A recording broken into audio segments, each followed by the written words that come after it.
జై గురుదేవ దత్త. గురుగారు నమస్కారం అండి. సకల భోగాల నుంచి కాక.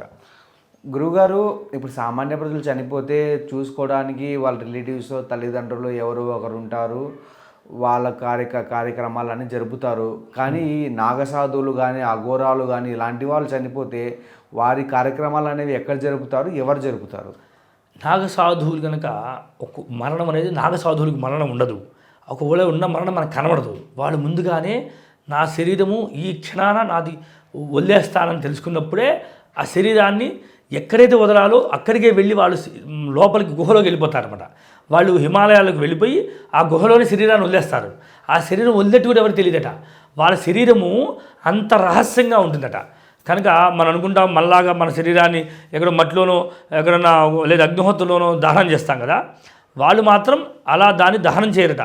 వారి శరీరము శివైక్యం చెందుతుందంటే శివుడిలో కలిసిపోతారట వాళ్ళు. కనుక వాళ్ళు 400 సంవత్సరాలు బతుకుతుంటారు నాగసాధువులు.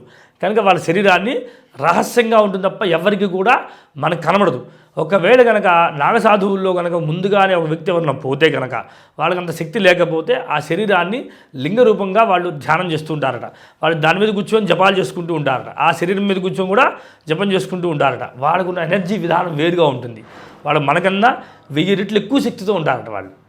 అర్థమైందా? అందుకని నాగసాధు శరీరం మనకు దొరకదు. అసలు మనకి ఒక పుష్కర సమయంలో తప్ప వాళ్ళు మనకి ఎక్కడ దొరకరు, మనకి ఎక్కడ కనబడరు. ఒకవేళ బయట ఉత్తగా తిరుగుతున్నారంటే వాళ్ళు దొంగ సాధువులు అంటారు. అంత బయటకి రారు, అసలు వాళ్ళకి అవసరం లేదు. ఈ మానవులు అనుభవించే సుఖ దుఃఖాలు వాళ్ళకి అవసరం లేదు. వాళ్ళు సర్వం శివుడే అనుకొని వాళ్ళు బతుకుతుంటారు. వాళ్ళు అందుకని ఎక్కువ హిమాలయాలకు వెళ్ళిపోతారు. వాళ్ళు ఎవ్వరు తిరగని ప్రదేశాలకు వెళ్ళిపోతారట.